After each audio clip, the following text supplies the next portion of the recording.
Les structures de marché en trading. Un concept négligé par bon nombre de traders et pourtant un élément indispensable à l'arsenal de toute personne qui se dit trader.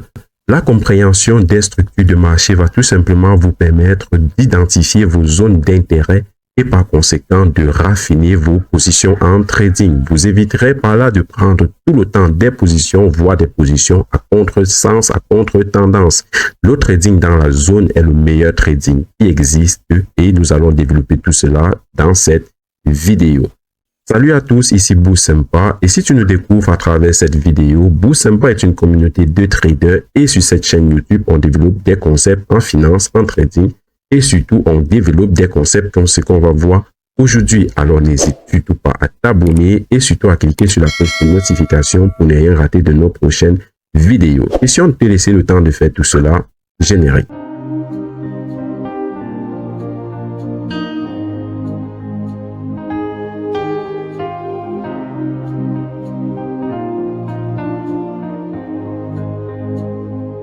Alors les amis, nous ne saurions parler de structure de marché en trading sans commencer par les différentes configurations de marché. Alors, comme configuration de marché, nous en avons principalement trois. Nous avons les marchés de tendance haussière. Nous avons les marchés de tendance haussière. Et qu'est-ce qui qualifie les marchés de tendance haussière? C'est tout simplement la formation des plus hauts, toujours plus haut. Des plus bas, toujours plus haut. Qu'est-ce qui va qualifier un marché en tendance baissière? C'est tout simplement la formation des plus bas, toujours plus bas, et des plus hauts, toujours plus haut. Et enfin, nous avons notre troisième marché, notre troisième configuration de marché, qui sont les marchés en range. Qu'est-ce qui qualifie les marchés en range? C'est tout simplement un marché qui se déroule de façon horizontale. Alors, les configurations idéales à trader, ce sont les configurations de marché haussier et de marché baissier. Les configurations en range sont beaucoup plus difficiles à trader et donc il faut plutôt patienter au cours de ces phases-là. Donc, maintenant que ceci est dit, on peut passer au vif de notre vidéo. Dans cette vidéo, comme je l'ai dit en intro, on va essayer de comprendre les différentes structures de marché. Et surtout, on va comprendre comment est-ce qu'on peut trader grâce à la compréhension de nos structures de marché. Notre premier cas de figure est celui-ci. On va déjà expliquer ce chemin sur les différentes configurations de marché. Il y a des zones, il y a des points très importants à aborder dans la configuration des structures de marché. Ces points-là concernent les zones d'intérêt, les zones de demande. Okay? Donc, là, nous sommes sur une tendance haussière. Nous sommes sur un marché haussier.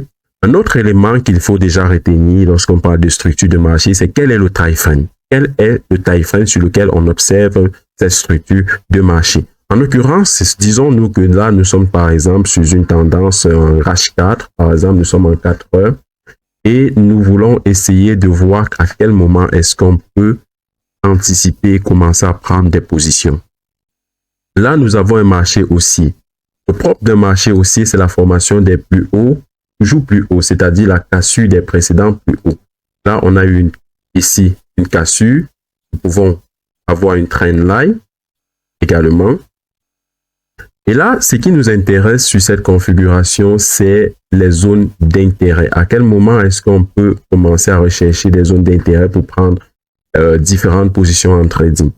Alors, nous sommes sur une tendance haussière. Nous avons eu ici une phase. Nous avons eu ici une phase d'expansion, une phase de correction, une autre phase d'expansion. Déjà, les phases d'expansion, un élément à toujours observer, c'est le volume. Vous verrez mieux cela lorsqu'on sera sur nos graphiques, c'est le volume. Les phases d'expansion sont généralement caractérisées par de très bons volumes, des forts volumes. Alors, on a eu une phase d'expansion. Ensuite, on a eu une correction baissière. Nous sommes en train d'avoir une correction baissière. Déjà, sur les corrections baissières, il faut observer qu'on a ici une correction baissière et ici une autre forme de correction baissière. Les deux corrections baissières ne sont pas identiques. nous allons expliquer l'un après l'autre. Mais déjà, il faut regarder il faut constater que nous sommes sur des corrections en forme de drapeau. Il y a des corrections en forme de triangle, et ainsi de suite. Mais là, nous sommes sur des corrections en forme de drapeau. Donc, jusqu'où est-ce que le mouvement compte corriger avant de reprendre à la hausse? C'est ce qu'on va appeler dans cette vidéo nos zones d'intérêt. Ce sont des zones de forte demande. Et là, il est question donc pour nous d'identifier ces différentes zones. 3 éléments sont à prendre en compte. 3 principaux éléments sont à prendre en compte pour identifier ces différentes zones. Le premier élément, c'est les zones de bourse, c'est-à-dire les zones de BOS. Ici, nous avons eu ici la break de structure haussière. Généralement, le marché, lorsqu'on commence une phase de correction baissière, peut corriger jusqu'à dans cette zone de BOS. Ensuite, deuxième élément, le retracement de Fibonacci. Effectivement, le retracement de Fibonacci va nous permettre, lorsqu'on est en phase de correction, de savoir jusqu'où est-ce que le mouvement va corriger pour nous donner le second plus bas, notamment sur une tendance haussière. Ensuite, on a les zones d'accumulation. Vous verrez mieux ces zones d'accumulation lorsqu'on sera en train de parler, lorsqu'on sera sur les graphiques. Les zones d'accumulation. OK. Nous avons donc accumulé à ce niveau.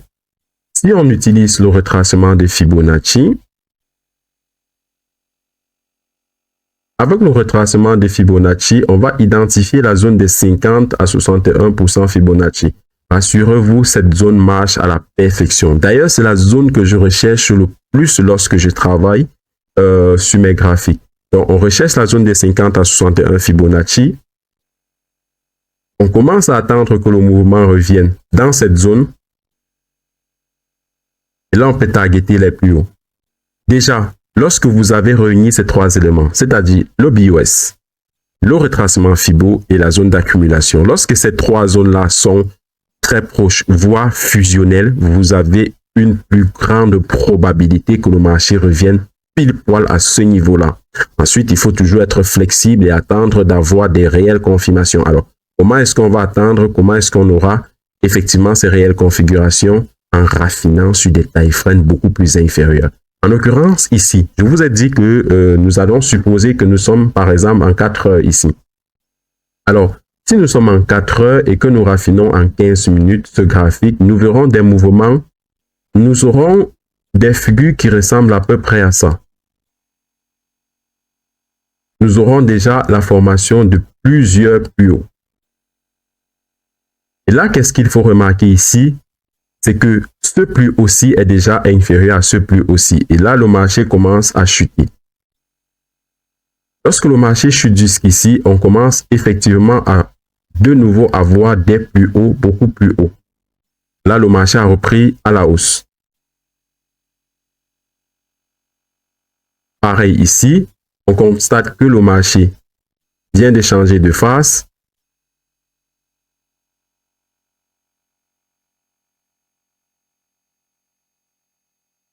Pareil.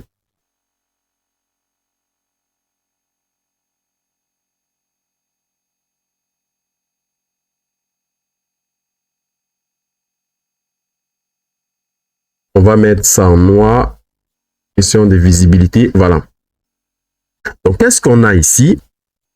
Nous avons ici des configurations. Nous avons ici un mouvement haussier en H4. Si on raffine sur un time frame beaucoup plus inférieur, c'est-à-dire sur du 15 minutes par exemple, on va déjà constater sur du 15 minutes qu'on a la formation des figures de patterns reconnaissables.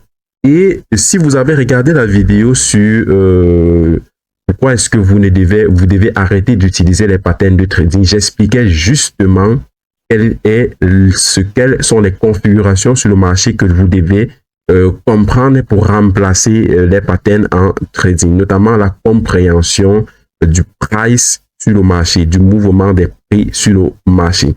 Et là, en l'occurrence, nous voyons que nous sommes retournés dans la zone des 50 à 61% Fibonacci. Nous sommes retournés sur une zone de demande. Nous sommes retournés sur quasiment une zone de BOS. Et là, à ce niveau, on a pris une position. Pourquoi est-ce qu'on a pris cette position? Parce que en raffinant sur du 1 heure, sur du 15 minutes, voire sur du 5 minutes ou même sur du 1 minute pour les scalpeurs, on a tout simplement eu de meilleurs points d'entrée. Et la structure de marché reste haussière. Nous sommes toujours sur un marché haussier. Donc, on prend des continuations de mouvements. On traite dans la zone. Pourquoi on traite dans la zone? Parce qu'on comprend effectivement notre structure de marché. Alors, là, on a pris une position et ici, on recommence à avoir du volume. Alors, la formation de ces volumes peuvent être également très importante parce qu'on peut avoir déjà à ce niveau des fair gap. Donc, on a eu une continuation haussière et là, on commence effectivement à consolider à nouveau. Les consolidations peuvent être des prises de profit ou alors de très légers mouvements baissiers. Ok, ces légers mouvements baissiers peuvent être causés par des prises de profit ou des traders, des scalpers. Donc, là, le marché commence à consolider. Ce style de consolidation, vous allez retrouver ce style de consolidation beaucoup plus au cours de la section asiatique où il n'y a pas beaucoup de volume sur le marché. Ensuite, il y aura une liquidation de la section asiatique, du bas de la section asiatique ou une reprise haussière très accélérée. Très accélérée pour ceux qui traitent les sections asiatiques, les fins des sections asiatiques. Ok. Il est donc question de savoir jusqu'où est-ce qu'il y aura cette liquidation. Parce que lorsqu'on est sur un mouvement comme ceci, lorsqu'on est sur ce genre de mouvement, bon nombre de traders vont prendre des petites positions ici. Bon nombre de traders prennent des positions pour essayer d'anticiper, de viser le plus haut. Et beaucoup de personnes savent qu'il y a des traders qui prennent ce style de position. Il faut donc liquider tous ces traders-là qui se sont amusés à prendre des positions sur une consolidation parce que c'est de l'amusement, effectivement, pour revenir chercher des zones d'intérêt. Alors, ces zones d'intérêt peuvent être des zones d'order block, des zones de fair gap, ainsi de suite. Et là, lorsqu'on revient toucher ces zones de fair gap, boum, on explose à la hausse. Et là, à ce niveau, c'est là qu'il fallait prendre position. À ce niveau ici qu'il fallait prendre position avec un stop loss en dessous et un TP au niveau des plus hauts. Là, cette position aura notamment été motivée par un raffinement à des time frames beaucoup plus bas pour trouver effectivement le bon point d'entrée. On va continuer sur le graphique suivant. Sur ce graphique, j'ai mis les phases d'Elliott, ok? Vous devez déjà savoir que les phases d'Elliott sont des éléments très importants dans votre trading au quotidien. Surtout lorsqu'on parle de différentes phases de marché, lorsqu'on parle de configuration de marché, lorsqu'on parle de la compréhension des structures de marché. Les phases d'Elliott, on a la première phase, une expansion haussière, la deuxième phase qui est une phase de correction de cette première phase, la troisième phase qui est également une expansion haussière, d'ailleurs c'est la plus grande de toutes les phases, la quatrième phase qui est une phase de correction de la troisième phase et enfin la cinquième phase dans les vagues d'Elliott. Ce qui nous intéresse, ce qui va nous intéresser le plus dans cette configuration de vagues d'Elliott, ce sont les cassures, ce sont les BOS, ok? Les cassures de structure et ce qui va beaucoup plus nous intéresser, c'est cette cassure à ce niveau. Cette cassure-ci nous intéresse le plus. Effectivement, ces autres cassures-ci sont très intéressantes parce que comme on l'a dit plus haut, les cassures ici, les niveaux de BOS sont des niveaux de demande.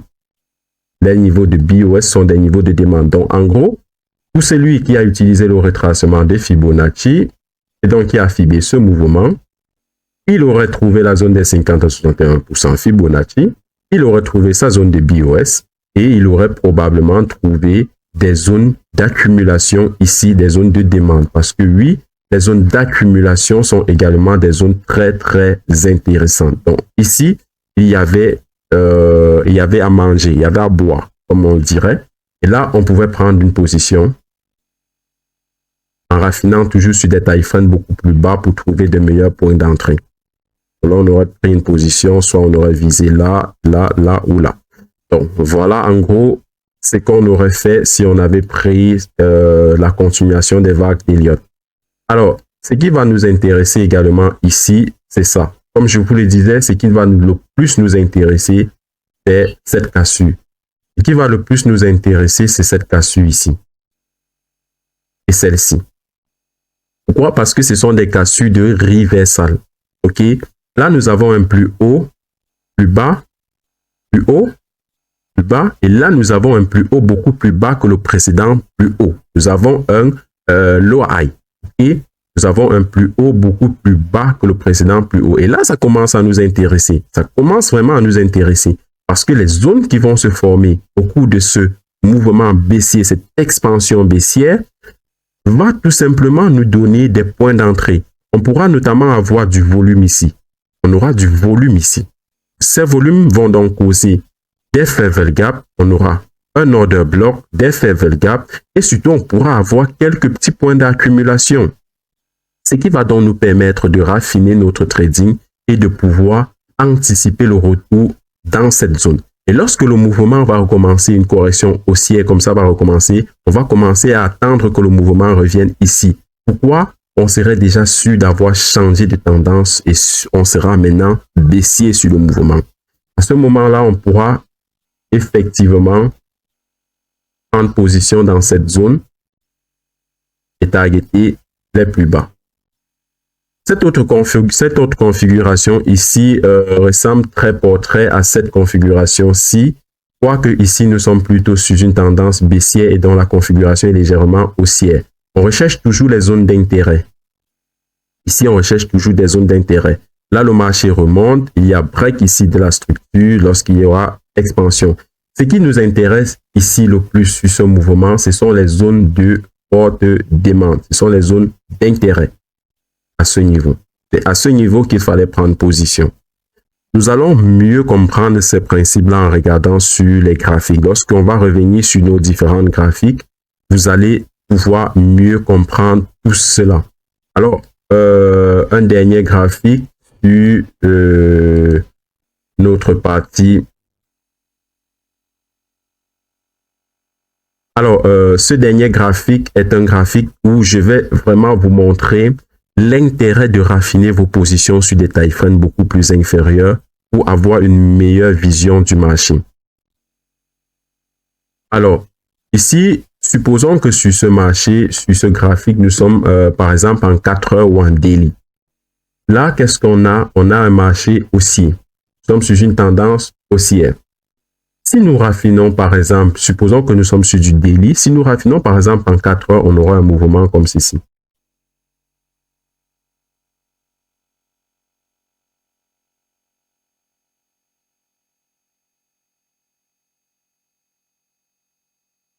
Ce qui est fort intéressant parce que sur les sommets de ce mouvement, on commence à avoir des configurations très intéressantes. Notamment à ce niveau, ce premier niveau ici, nous avons une configuration en double bottom. Et si vous regardez la vidéo, comme je l'expliquais, vous allez déjà constater qu'ici, nous avons un problème. On a un plus haut qui ne casse plus le plus haut. Donc, déjà, on sait à ce niveau qu'on va avoir une correction baissière. Jusqu'où est-ce qu'on va avoir une correction baissière? C'est tout l'intérêt de maîtriser les structures de marché. Quelles sont les zones d'intérêt beaucoup plus bas? Et là, qu'est-ce qui va donc nous permettre de savoir que le marché va recontinuer à la hausse? Et également la formation d'un plus bas beaucoup plus haut que le précédent plus bas. Et donc, nous sommes sur un changement de tendance. Là, le raffinement, le fait de raffiner sur des time frames beaucoup plus bas, pour mieux voir les petits zooms en quelque sorte sur les time frames beaucoup plus bas, vous permet de comprendre et de savoir exactement à quel moment prendre position sur les marchés lorsque vous tradez par exemple en swing ou en day. Ok? Et c'est pareil que vous soyez scalper. Si vous êtes scalper, regardez vos graphiques en 1 heure, en 30 minutes, en 5 minutes, en 15 minutes, vous permettra de mieux prendre vos positions et de trader dans la zone en 1 seconde, en 1 minute. Ok? Donc, c'est très important de comprendre les structures de marché. Ok. Il est temps pour nous d'aller sur nos graphiques et de voir tout cela de façon beaucoup plus pratique. Là, sur ce graphique, un élément qui a attiré mon attention ici, c'est que nous sommes sur une correction baissière. Je vous l'ai dit, premier élément lorsque vous regardez vos graphiques, l'un des éléments que je conseille de toujours d'abord regarder, c'est quelle est la tendance du marché. Est-ce que nous sommes sur une tendance haussière? Est-ce que nous sommes sur une tendance baissière? Alors, qu'est-ce qu'on remarque déjà en 15 minutes ici? Nous sommes en 15 minutes, je le rappelle. Nous avons une tendance haussière très fortement haussière, très exponentielle. Ensuite, nous avons une baisse avec des accélérations baissières, probablement des annonces économiques. Nous avons une reprise haussière et là, nous sommes sur une correction baissière. Très important déjà de savoir sur quoi est-ce que nous sommes. Nous sommes sur une correction baissière. Et donc, on va privilégier les mouvements plutôt de hausse et non de baisse. Là, nous sommes sur une correction baissière.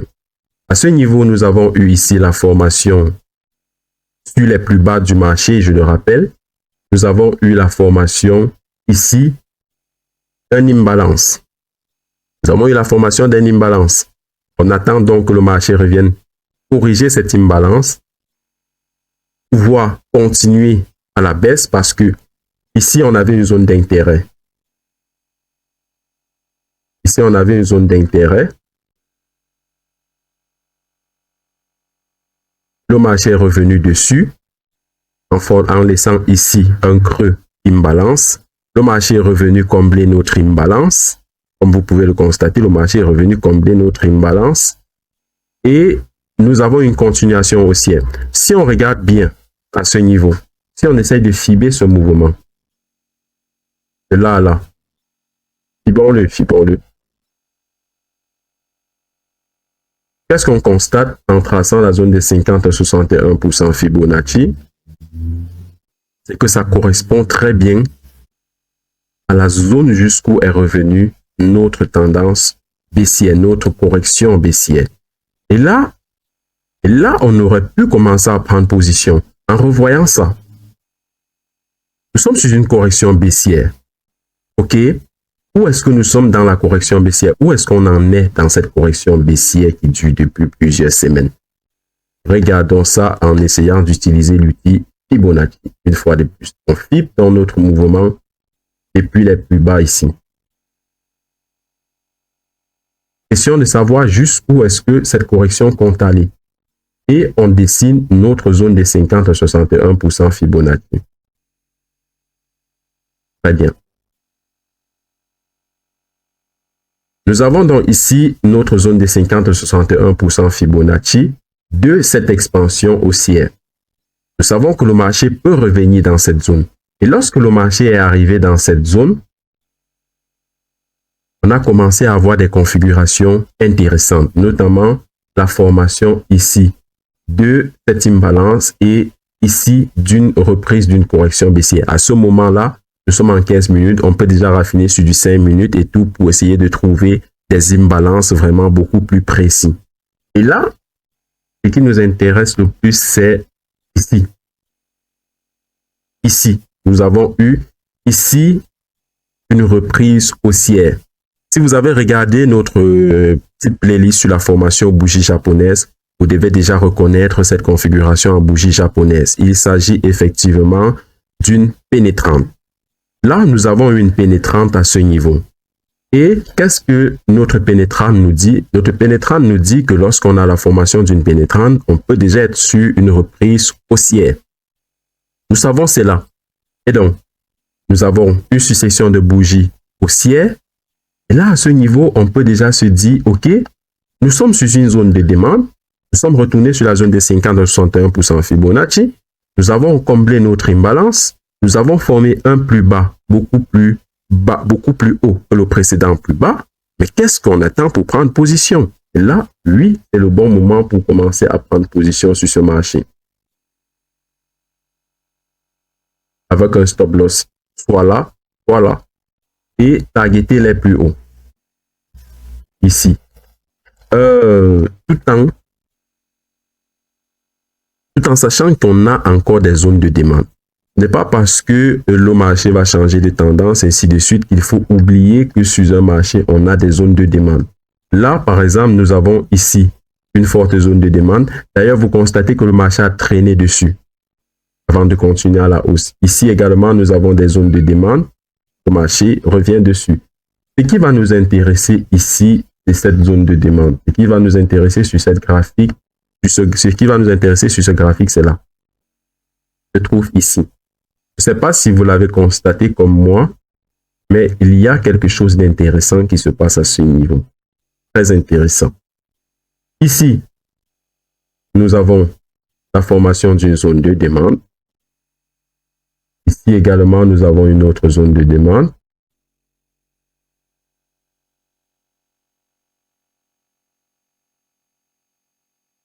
Le marché monte jusqu'ici, le marché consolide.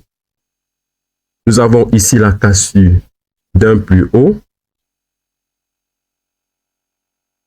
Voilà. En temps normal, lorsque le marché commence à consolider comme ceci, comme on l'a vu ici sur notre graphique, il est probable que le marché liquide pour prendre de l'impulsion, que le marché recherche de la liquidité pour prendre de l'impulsion.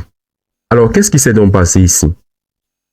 Vous devez vous demander pourquoi est-ce que le marché n'est pas revenu dans nos zones de demande.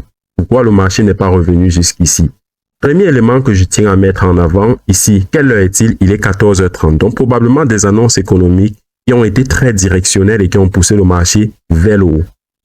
Le marché a commencé par casser ici le plus haut. Vous devez savoir que lorsque le marché casse le plus haut comme ceci, il y a bon nombre de traders qui prennent des positions avec leur stop loss là et des targets assez conséquents. Donc, lorsque le marché voit tout ceci, le marché a cassé le plus haut et a liquidé tous ceux qui ont pris des positions à ce niveau. Il y a eu un grand ménage, comme vous pouvez le constater. Donc, le marché n'avait même plus besoin de revenir dans ces zones-ci parce que le marché avait déjà liquidé bon nombre de traders à ce niveau. Effectivement, nous n'aurons pas pris ce mouvement tout simplement parce que nous attendons que le marché revienne dans l'une de ces zones de forte demande. Et ce n'est pas parce que le marché n'est pas revenu dans ces zones actuellement que le marché ne reviendra jamais dans ces zones. OK? Ce n'est pas parce que le marché n'est pas encore revenu que le marché ne va pas revenir. Par exemple, ici, nous avons eu la formation d'un imbalance ici.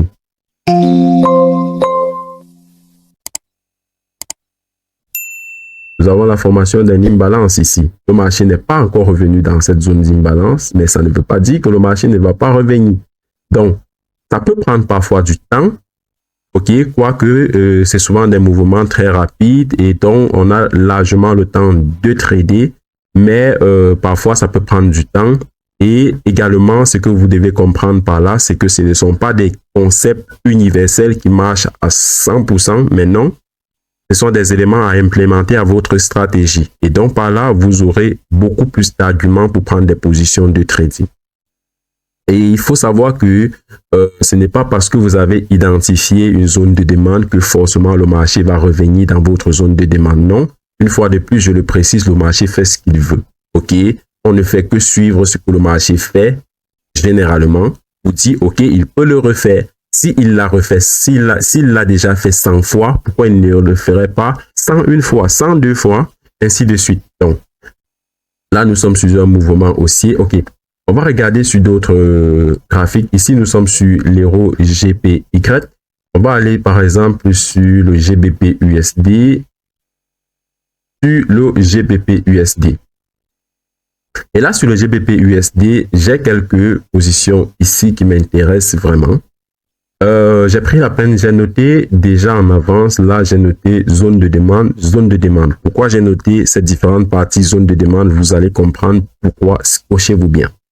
Là, nous sommes sur une tendance haussière en cours. Nous sommes sur une tendance haussière. Le marché a formé ici des zones de demande. Agrandissons ça, voilà. Le marché a formé au cours de cette tendance haussière, cette légère tendance haussière ici, des zones de demande. Vous constaterez que le marché est revenu littéralement fermer ici notre imbalance. Donc, pas besoin de regarder cette imbalance-là. Très peu probable que le marché revienne sur cette imbalance parce qu'il a été fermé. Donc, ce qui nous intéresse maintenant ici, c'est nos deux zones de demande, c'est-à-dire cette zone d'order bloc et cette zone également. Très bien. On va déjà fibrer notre mouvement. On va fibrer à partir d'ici. Parce que c'est cette légère hausse qui nous intéresse. Très bien, c'est cette légère hausse qui nous intéresse. En fibrant, on tombe sur notre zone de Fibonacci ici.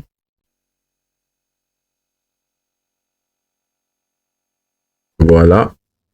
Et façon de retracement de Fibonacci. Voilà, donc nous avons ici nos différentes zones de demande. 3 zones. Mais il faut encore savoir quelle est la zone la plus probable pour que le marché retourne dans cette zone. OK?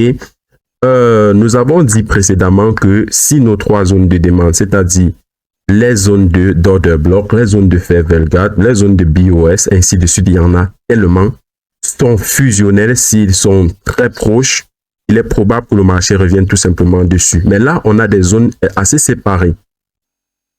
Là, en l'occurrence, je préférais attendre que le marché revienne beaucoup plus sur cet order block-ci. Retirons le retracement Fibo. Je préférais que le marché revienne beaucoup plus sur cet order block-ci. Alors, pourquoi est-ce que vous devez vous dire pourquoi cet order block et pas un autre? Parce que cet order block est un order block qui a été formé en priorité. Après la formation de cet order block, le marché a littéralement explosé à la hausse. Remarque, lorsque le marché a commencé à consolider ici, il n'y avait pas de volume. Il n'y avait plus de volume. Et là, le marché a recommencé à prendre du volume, à reprendre du vert. Et là, ça nous fait dire, OK, cet order block est un order block intéressant. Parce que là, on a la formation d'un order block ici. Ici, nous avons une zone d'accumulation donc de demande. Le marché est revenu littéralement sur notre order block. Et donc, vous constatez clairement que le marché est revenu respecter notre order block. Maintenant, si on n'avait pas mis de position buy limit, si on n'avait pas de buy limit, à quel moment on aurait pu acheter? Parce que tous les traders ne mettent pas de buy limit. Oui, il y a également une solution.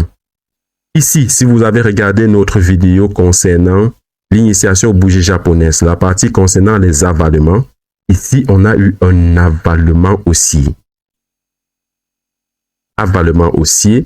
Et si on raffine sur un time frame beaucoup plus bas, nous sommes en 15 minutes. Si on raffine par exemple sur du 5 ou du 1 minute, on va constater ici qu'on a eu la formation de 2 patterns de trading. Ici, on a eu la formation de quelques patterns de trading. Et là, qu'est-ce qu'il faut donc faire? Il faut prendre position. D'ailleurs, d'où notre achat ici. D'où notre achat ici. Et un très bon target. D'où notre achat ici. Alors maintenant, on a acheté sur ce marché-ci et le marché a explosé à la hausse. Regardez ici, la formation de cette bougie nous a donné une autre zone de demande. Et qu'est-ce que le marché a fait? Le marché est revenu sur cette autre zone de demande. Là, on aurait pu renchérir notre position de trading. On aurait pu renchérir notre position de trading. Constatez que lorsqu'il y a la formation des zones de demande, il faut faire très attention. Il faut vraiment les identifier parce que généralement, après une expansion haussière, il y a toujours une correction baissière. Et généralement, les corrections se font dans ces zones que nous avons identifiées. Retracement des Fibo, zone de demande, zone d'order block, zone de BOS, ainsi de suite. Bien, continuons. Et donc, par la suite, on constate qu'effectivement, le marché revient chercher ces zones. Le marché revient chercher ces zones-ci. On avait déjà identifié cela avant même que le marché ne revienne dessus. Et donc, on n'a pas pris de position là-haut. On attendait que le marché revienne sur cette zone. Et là, en l'occurrence, le marché est revenu dessus. Plus il y a eu une explosion haussière avec du volume, là, on a une correction baissière comme ceci. Vous pouvez le voir en constatant que nous avons des plus hauts. Nous avons la formation des plus hauts de plus en plus bas. Et là, on a une consolidation. Le marché est revenu dans notre zone d'intérêt. À ce niveau, on aurait pu prendre position avec un stop loss légèrement en dessous et targeter les plus hauts. Là, ce qui nous avait intéressé, c'est qui nous avait fait prendre cette autre position. Ça, c'est une position qu'on a eu à trader. D'ailleurs, j'ai envoyé tout cela dans le canal Telegram. N'hésitez surtout pas à rejoindre la communauté sur Telegram. Là, ce qui nous avait poussé à prendre cette position-ci, d'ailleurs, j'ai bien failli être liquidé sur cette position-ci, c'est tout simplement cette divergence. Nous sommes sur une tendance haussière. Nous avons identifié nos zones d'intérêt ici. Ensuite, en raffinant sur des time frames beaucoup plus inférieurs, on a constaté qu'on formait déjà ici des patterns de trading assez remarquables. Par la suite, en regardant plus sur 15 minutes, parce que généralement, lorsque je parle de time frame inférieur, c'est du raffinement sur 15 minutes, parce que généralement, je regarde mes graphiques sur une semaine, 4 heures, ainsi de suite. Là, nous sommes sur 15 minutes, donc j'ai raffiné tout ceci sur 15 minutes, et sur 15 minutes, une fois qu'on est arrivé dans cette zone d'intérêt, j'ai remarqué qu'on avait déjà des divergences haussières. Donc, qu'est-ce que j'ai fait lorsque j'ai eu ce premier mouvement d'expansion haussier? Ici, lorsque j'ai eu ce premier mouvement d'expansion haussier, je me suis dit, OK, le marché veut changer de tendance. Et là, j'ai pris position. Je n'ai pas attendu de voir du double bottom, ce double bottom-ci pour commencer à prendre position. Tout simplement parce que je connais mes structures de marché. Je sais à quel moment le marché cherche à retourner pour une continuation. Et là, en l'occurrence, j'ai juste pris ma continuation haussière. Quoique, comme je l'ai dit, j'ai bien failli me faire stopper sur cette position. Et là, le marché a littéralement explosé le plafond. Cette fois-ci, on va aller sur un autre marché. On va aller sur l'euro USD. OK. L'euro USD. Bien, concernant la section asiatique, concernant les prises de position sur la section asiatique, je vais en profiter pour en parler ici. Nous sommes sur l'euro USD en 15 minutes et on va observer les sections asiatiques, les Asia High, les Asia Low, ainsi de suite. OK. Passons tout ça. On prend notre section asiatique. Prenons 9 heures. 9 heures. Voilà. Section asiatique. Section asiatique. On commence par dessiner Asia High, Asia Low. Voilà, on trace ça pour être bien dans le feu de l'action. Asia High et Asia Low. Donc, selon la théorie sur la section asiatique, lorsqu'on va revenir casser comme ça le plus bas de la section asiatique, on va revenir chercher le plus haut. OK?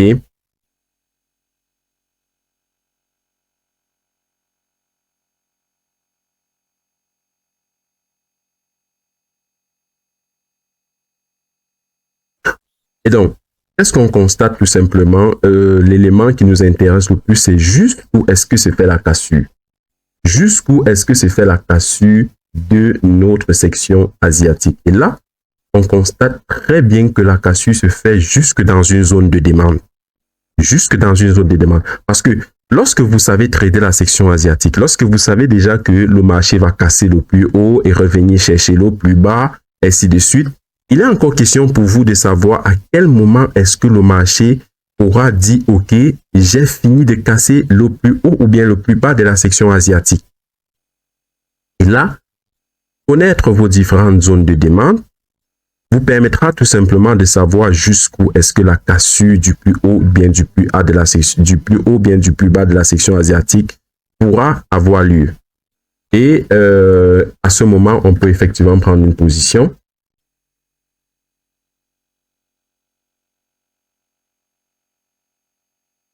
Et viser le plus haut de la section asiatique. Un mouvement très rapide, très net, très clair, comme j'ai l'habitude de le dire. Ok, prenons un autre exemple, toujours en restant sur la section asiatique. Toujours en restant sur la section asiatique. On prend de là. Il y a un élément. Il y a un élément que j'ai envie de vous montrer sur la section asiatique. Vous devriez trouver ça intéressant. Parce que oui, on parle beaucoup de trading de la section asiatique. Beaucoup de personnes en parlent, mais très peu vous parleront du trading dans la zone. OK? Et là, justement, je veux développer avec vous le trading dans la zone. Très bien. Très bien, très bien, très bien. Là, nous sommes sur une tendance nettement baissière. Nous sommes sur une baisse ici. Nous avons liquidé ici le plus bas de notre section asiatique. Nous étions sur une zone de demande. D'ailleurs, à la fin de notre section asiatique, nous étions déjà sur une zone de demande. D'où, comme vous pouvez le constater, nous avons liquidé très rapidement et remonté à la hausse. Maintenant, j'ai une question pour vous. Après avoir compris tout ce qu'on a expliqué sur les structures de marché, ainsi de suite, est-ce que vous aurez pris ce mouvement aussi? Est-ce que vous aurez pris ce mouvement aussi après la cassure de cette section asiatique? Personnellement, je crois que non. Pourquoi? Parce que si vous avez bien compris ce qu'on a expliqué sur les différentes structures de marché, ainsi de suite, vous devez savoir qu'ici, nous sommes sur une phase de consolidation. Nous sommes sur une phase de consolidation. Et généralement, lorsque nous sommes sur des phases de consolidation, il faut patienter. Il faut patienter que le mouvement se dessine clairement. Donc, ces jours-ci, je crois littéralement 2 jours, auraient été des jours où un jour et demi aurait été des journées sans trade. Des journées sans trade. On va continuer, on va regarder d'autres mouvements. Toujours en restant dans le concept des sections asiatiques, ainsi de suite, jusqu'à 9 h. La section asiatique. Le plus haut de la section asiatique. Le plus bas de la section asiatique. On délimite cela pour mieux voir.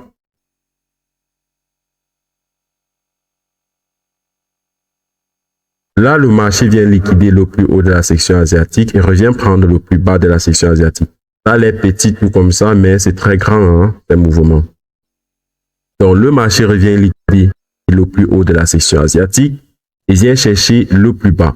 Nous sommes également sur une tendance haussière en cours. Nous avons ici des zones d'intérêt. Ici, nous avons des zones d'intérêt. Et donc, en réalité, tout ce mouvement ici, à là, qui a duré pratiquement 3 jours, aurait été 3 jours durant lesquels nous n'aurons pas pris de position en trading. 3 jours littéralement où nous aurons juste observé les marchés sans prendre de position. Et croyez-moi les amis, ça marche. Ça marche d'attendre, ça marche de patienter sur les marchés sans prendre de position. Ok? Essayez de faire cela, de regarder les marchés, d'analyser, patienter. Donc, lorsque vous identifiez déjà votre structure de marché, vous savez jusqu'où est-ce que le marché cherche à corriger. Vous attendez, vous prenez de très bonnes positions. Ici, il y a un très beau mouvement ici qui m'intéresse. J'en profite pour vous montrer.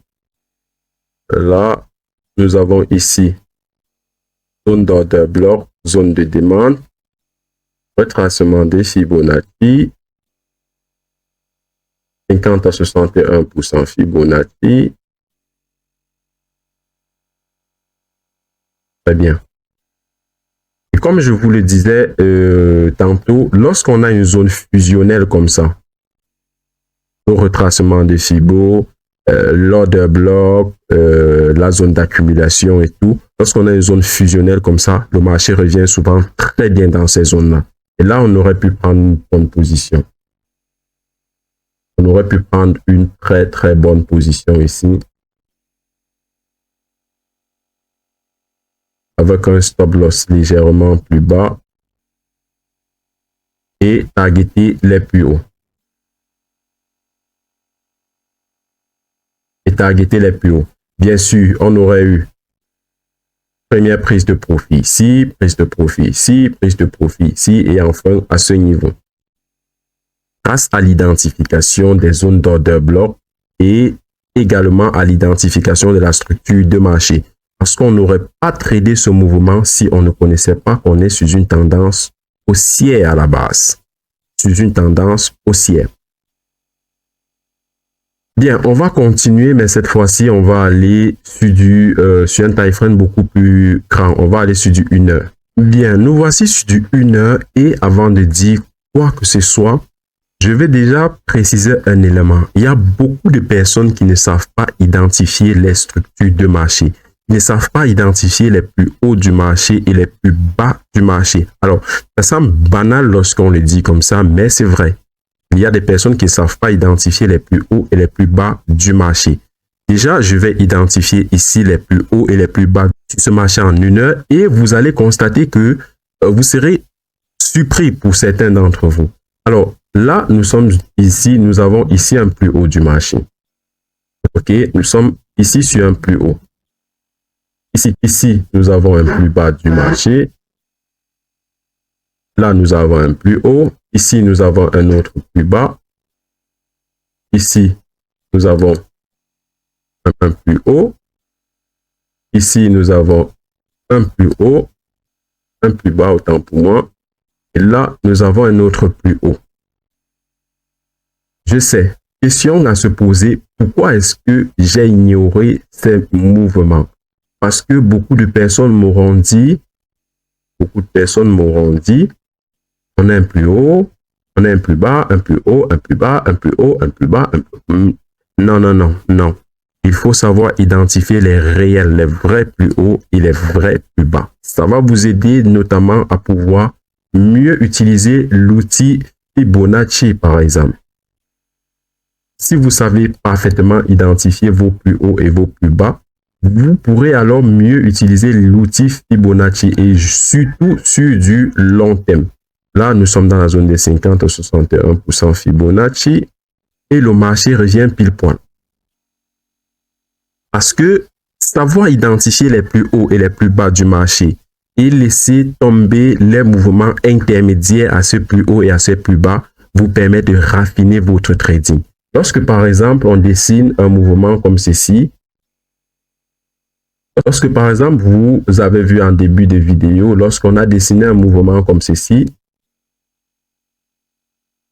en réalité à l'intérieur de ce mouvement, comme vous pouvez le constater, il y avait bon nombre de mouvements, intermédiaires. Mais globalement, voilà ce que le marché a fait. Voilà ce que le marché est en train de faire. Et donc, on attend que le marché revienne dans nos zones d'intérêt. On ignore complètement ces petits mouvements. Quoique ces petits mouvements vont nous aider en raffinant sur des time frames beaucoup plus bas pour trouver exactement le changement de tendance, le changement de direction. Et à ce moment-là, on pourra prendre de meilleures positions. Alors déjà, je vais retirer ça. Bref, c'est un élément dont je voulais parler avant de revenir sur le vif de la vidéo, à savoir identifier les structures de marché pour mieux savoir quelles sont les zones d'intérêt et donc avoir un meilleur trading. OK, ici, nous avons eu un très bon mouvement, un plus haut, un plus bas, un plus haut, un plus bas. Nous sommes revenus dans la zone des 50 à 61% Fibonacci. Nous avons ici également une zone d'intérêt, c'est-à-dire ici cet order block.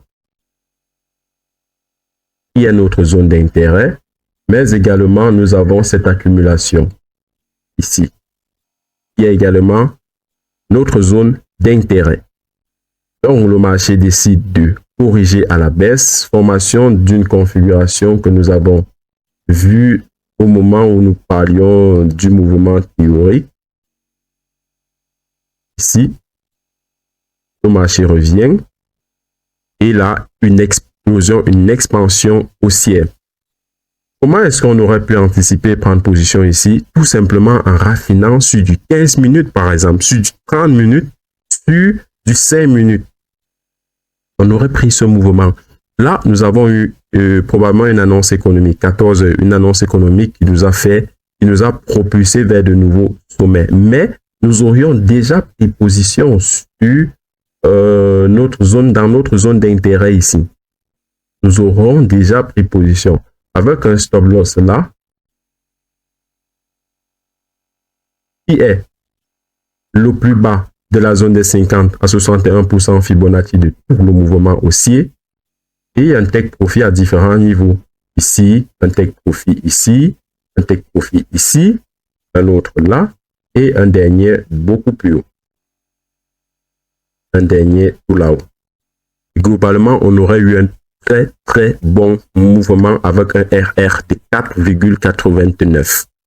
Bien, vous constatez tout simplement que on a identifié la structure de marché et puis on a tradé dans la zone, ce qui nous a permis d'avoir un très bon trading. Ok, qu'est-ce qu'on peut encore dire? Qu'est-ce qu'on oublie? Ok, on va aller sur un marché. Là, nous sommes en CFD. Nous avons regardé les marchés CFD. Pour ceux qui tradent des marchés à contrat futurs et tout, on va aller sur le marché du Nasdaq 100. Et là, vous serez beaucoup mieux dans votre élément. Donc, nous sommes ici sur le Nasdaq 100. Premier élément à regarder, quelle est la tendance du marché. Nous sommes donc sur un marché en tendance haussière. Quel est le plus haut et quel est le plus bas du mouvement haussier? Identifions donc le plus haut et le plus bas du mouvement haussier, ce qui va donc nous permettre de pouvoir identifier les points du retracement de Fibonacci. Nous avons ici un plus bas, un plus haut. Et vous l'aurez compris, là, nous avons un plus bas, un plus haut, un plus bas, un plus haut, ainsi de suite. OK. Suivons donc ce mouvement haussier. On utilise l'outil retracement de Fibonacci.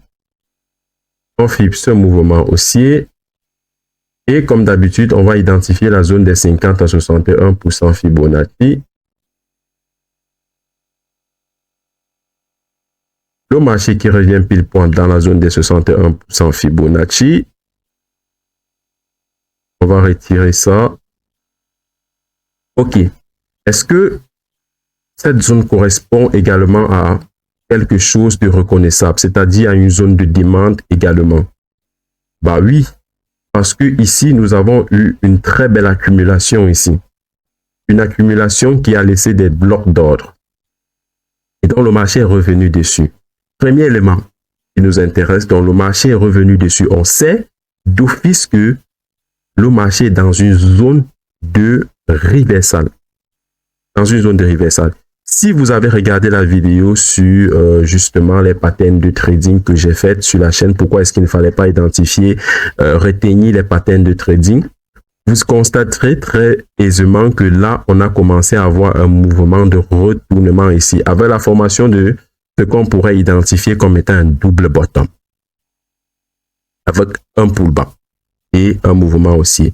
Ce qui va nous intéresser ici, ce sont nos structures de marché.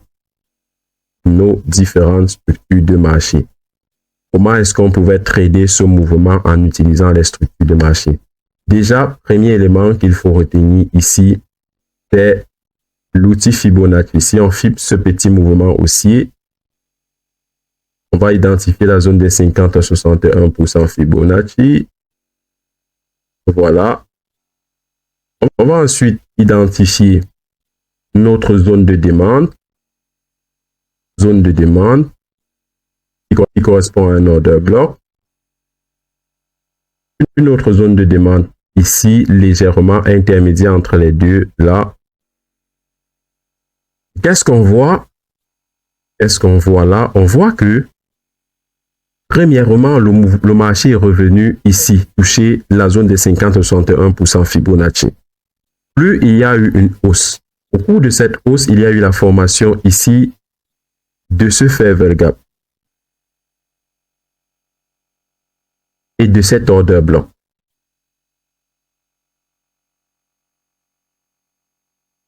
Le marché revient à l'intérieur, fait ce qu'on appelle, ça commence à être quand même flou, ce qu'on appelle du sweep and close,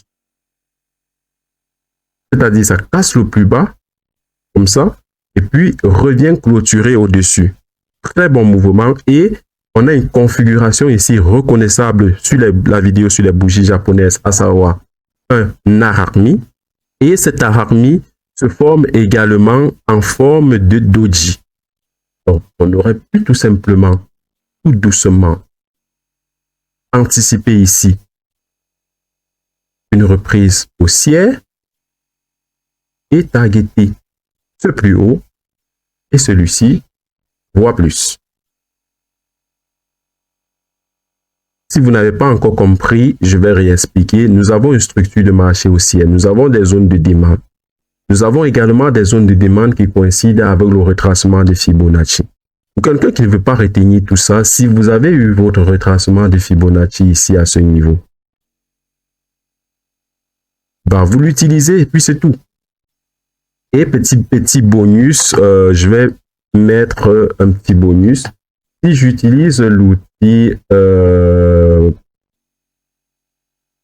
expansion de Fibonacci, ici et là, on peut avoir un très bon target. On va avoir un niveau de target là.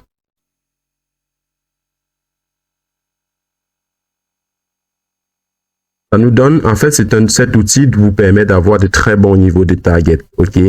Vous avez utilisé l'outil retracement Fibonacci, vous avez eu votre niveau de pullback, vous avez pris votre position. Ensuite, il faut savoir jusqu'où est-ce que vous allez aller.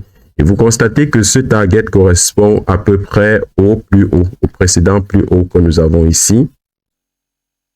Et là, on peut avoir un très, très beau mouvement. Très, très beau mouvement. Je rappelle que nous sommes ici sur le Nasdaq 100 et je sais que beaucoup de traders l'utilisent. Beaucoup de traders trade effectivement beaucoup de scalpers. OK. Ici, nous avons encore un mouvement très intéressant. Il faut qu'on finisse par s'arrêter quelque part. Hein. Il y a toujours des opportunités, toujours de très beaux mouvements quand on maîtrise les structures de marché. J'espère vraiment que cette vidéo va vous être utile. Et là, qu'est-ce qu'on constate ici? Nous sommes retournés ici sur une très bonne zone de demande qui correspondait d'ailleurs à un order block.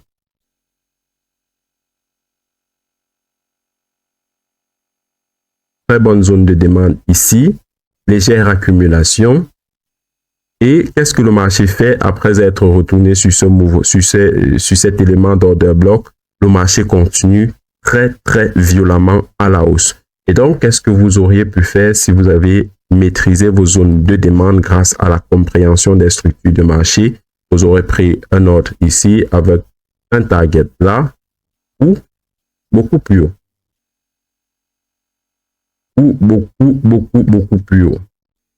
Très bien, camarades, je crois qu'on va s'arrêter là pour cette vidéo. Elle commence à être assez longue. J'espère n'avoir rien oublié comme élément dans cette vidéo. Quoique, si vous trouvez qu'il y a un élément que j'ai oublié, que je n'ai pas dit dans cette vidéo, n'hésitez surtout pas à mettre tout cela en commentaire. Donc, si vous avez regardé cette vidéo jusqu'à présent, je peux me permettre au nom de la communauté Boost Sympa de vous inviter à nous rejoindre dans notre communauté, que ce soit sur Telegram ou sur Discord. Quoique je vous conseille de rejoindre sur Telegram parce qu'on y est beaucoup plus actif. Donc, n'hésitez surtout pas à nous rejoindre. Et par là même, n'hésitez surtout pas à liker cette vidéo, à laisser un pouce bleu et à partager si cette vidéo vous a plu. Elle peut aider bon nombre de personnes. Laissez également un commentaire pour le référencement pour que YouTube puisse mettre en avant cette vidéo. Camarades, on va se quitter sur cette note positive et on se dit à la prochaine pour une autre vidéo comme celle-ci où j'explique des concepts miracles en trading. Ciao les amis, portez-vous bien, que Dieu vous garde.